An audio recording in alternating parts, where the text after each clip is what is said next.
Aujourd'hui, j'ai un peu fait une bêtise. C'est comme ça. J'avais vu depuis plusieurs jours des sacs de jute qui traînaient par terre. Mais il y en avait des piles, hein. J'ai pas pu m'empêcher, j'en ai soulevé un, j'en ai soulevé deux.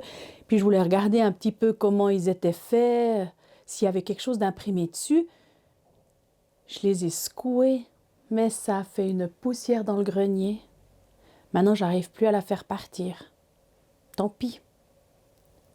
Mais cette poussière et ces sacs, ça m'a inspiré une histoire d'un meunier. Et j'ai envie de te la partager aujourd'hui. Cette histoire, elle se passe au temps où on avait encore le temps de prendre le temps. Eh bien, dans ce temps-là, il y avait un meunier qui habitait en dehors du village, un peu plus loin là-bas. Il travaillait dur, il se levait tôt le matin et se couchait tard le soir. Et c'était juste la période du mois de décembre où il fait un peu froid et humide dehors. Et ce jour-là, son fils lui donnait un coup de main. Il travaillait en silence, mais tout à coup, le fils a posé une question à son père, comme ça une question qui venait de nulle part. « Dis voir, papa, comment est-ce qu'on fait pour être heureux ?» Le père n'a pas dit grand-chose, il a juste dit « Suis-moi, fiston ». Ils sont allés en direction de l'écurie. Il a dit à son fils « Monte sur l'âne, on va aller au village ». Le fils est monté et ils sont partis, les deux. Il faisait pas très chaud, mais ils étaient bien emmitouflés dans leurs manteaux de laine.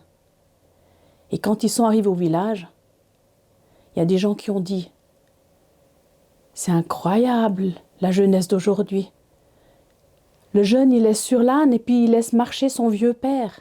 Il n'y a plus de respect. » Le père a regardé son fils, il lui a dit « T'as entendu, fiston?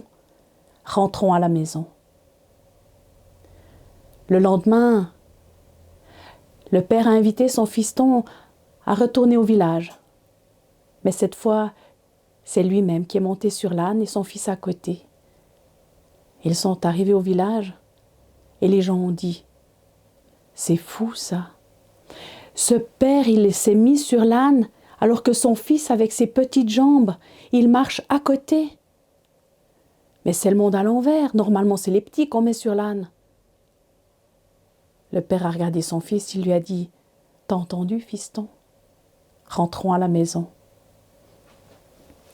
Le lendemain, le père a dit à son fils « Viens, allons au village. » Cette fois, les deux sont montés sur l'âne et ils se sont rendus au village. Les gens ont dit « Il n'y a plus de respect pour les animaux. Non, mais les deux sont montés sur l'âne, ils sont bien trop lourds pour un âne. » Le père a dit à son fils « T'as entendu, fiston? Rentrons à la maison. »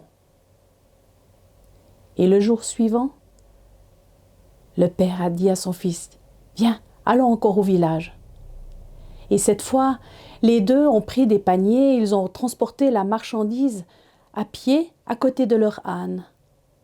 Quand ils sont arrivés au village, les gens ont dit « Ils sont un peu naïfs ces deux-là, ils ne savent même pas à quoi ça sert un âne. Quelle idée de transporter la marchandise à côté de l'âne. Ils pourraient le mettre sur le dos de l'âne. » Le père a dit à son fils « T'as entendu, fiston? Rentrons à la maison. » Et sur le chemin du retour, le père a dit à son fils « Tu m'as demandé l'autre jour comment on pouvait faire pour être heureux. Eh bien, tu vois, quoi qu'on dise, quoi qu'on fasse, les gens, ils ont toujours quelque chose à redire. Eh bien, si tu veux être heureux, fais ce qu'il te plaît. » Bon dimanche.